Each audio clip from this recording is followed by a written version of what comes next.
श्रीलंका की खाना जंगी क्या थी? पाकिस्तान ने किस तरह श्रीलंका में मौजूद बागियों का खात्मा करने के लिए श्रीलंका की मदद की? और आज के पुरअमन श्रीलंका में पाकिस्तान का क्या किरदार है?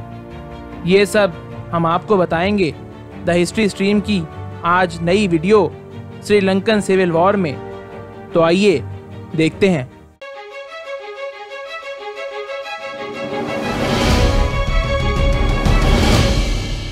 तो श्रीलंका की कहानी भी दीगर खित्ते के ममालिक की तरह बरतानवी साम्राज्य से आज़ादी यानी 1948 से शुरू होती है।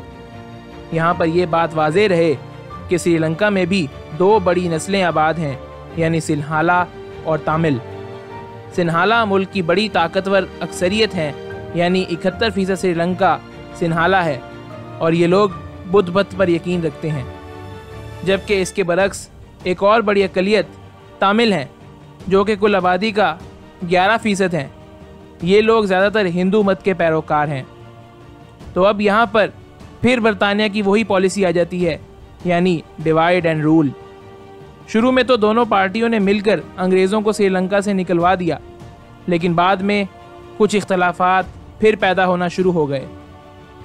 1970 की दिहाई में सिन्हाला अक्सरियत की कुछ पॉलिसी से तंग आकर कुछ तामिल नौजवानों ने बाकायदा हुकूमत के ख़िलाफ़ हथियार उठा लिए। अब आप इस नक्शे को ध्यान से देखिए। श्रीलंका के शुमाली इलाके जिनमें तामिल ज़्यादा तादाद में आबाद थे, वहाँ तामिल्स की एक बाकायदा तंजीम यानी लिबरेशन टाइगर्स ऑफ तामिल इलाम या LTTE की बुनियाद रख दी गई। तो तामिल नौजवान, यहाँ तक के बच्चे और ख़वातीन भी इस जंग में बराबरी से श्रीलंका की अफवाज के ख़िलाफ़ लड़ने लगे। शुरू में तो ऐसा लगा कि ये जंग बहरहाल जल्दी ख़त्म हो जाएगी, क्योंकि तामिल आबादी तो अक़लियत में है। लेकिन तभी इस जंग में एक नया मोड़ आ गया, यानी भारत। इस जंग में भारतीय किरदार नहायत ही मशकूक रहा। कुछ तजिया निगारों के मुताबिक हालांकि भारत ने LTTE या तामिल टाइगर्स की कार्रवाइयों की बज़ाहिर मजम्मत की, लेकिन अंदर खाने तामिल टाइगर्स को हथियार भी वही देता रहा, जिसकी वजह से जंग तूल पकड़ती गई और श्रीलंका की फ़ौज और तामिल टाइगर्स में ये मसला जू का तू रहा। 1987 में भारत ने बज़ाहिर श्रीलंका की मदद के लिए वहाँ फ़ौज भेज दी, लेकिन फिर भी श्रीलंकन हुकूमत को इसका कोई ख़ास फ़ायदा नहीं हुआ और 3 साल तक श्रीलंका को जंग में कोई खातिर ख्वाह कामयाबी भी न मिल सकी। और श्रीलंका में बढ़ते हुए एंटी इंडिया सेंटिमेंट की वजह से 1990 में भारत को अपनी फ़ौज वहाँ से वापस बुलानी पड़ गई। लेकिन तब तक तामिल टाइगर्स भी भारत मुखालिफ हो चुके थे, क्योंकि उनके मुताबिक भारत ने तामिल टाइगर्स को आलमी दहशतगर्द तंजीम के तौर पर तस्लीम कर लिया था, जिसकी वजह से भारतीय वज़ीर आज़म राजीव गांधी को तामिल टाइगर्स की ही एक खातून खुदकुश हमलावर ने बम धमाके में कत्ल कर दिया। इसके बाद भारत ने श्रीलंका की कुछ ख़ास मदद भी ना की और ना ही श्रीलंका के मामलात में ज़्यादा दखल अंदाजी की।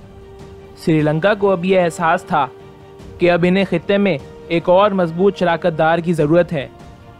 तो वो शराकतदार कोई और नहीं बल्कि पाकिस्तान था। तो इस तरह पाकिस्तान भी गैर एलानिया तौर पर इस जंग का हिस्सा बन गया। दूसरी जानिब जंग भी वक्फे से जारी रही। 2008 में तामिल टाइगर्स ने आखिरी बड़े हमले का फैसला किया और उनका निशाना इस दफ़ा शुमाली श्रीलंका का ये छोटा सा जजीरा जाफना था। जाफना हालांकि शुमाल में था, लेकिन ये जजीरा अब भी श्रीलंकन हुकूमत के कब्ज़े में था। इस मौके पर यह लग रहा था कि जाफना श्रीलंका के हाथों से भी निकल जाएगा, लेकिन ऐसा हुआ नहीं। वजह यह थी कि इस दफ़ा पाकिस्तानी अफवाज ने श्रीलंका में अपने फ़ौजी अफसर भेजे थे ताकि वो ऑपरेशन में बाकायदा मदद फराहम कर सकें। और तो और पाकिस्तान ने अपने जंगी जहाज़ F-16 भी मैदान में उतार दिए। इसके अलावा श्रीलंकन फ़ौज को पाकिस्तान ने जदीद बंदूकें, गोलियां और बख्तर चिकन मिसाइल भी दिए। इस मदद की वजह से तामिल टाइगर्स जाफना तो क्या अपने ज़ेरे असर इलाके भी गंवाना शुरू हो गए। पाकिस्तानी साख्ता अल खालिद टैंक भी इस जंग में इस्तेमाल हुए और यूं जंग का पासा श्रीलंका के हक में पलटने लगा।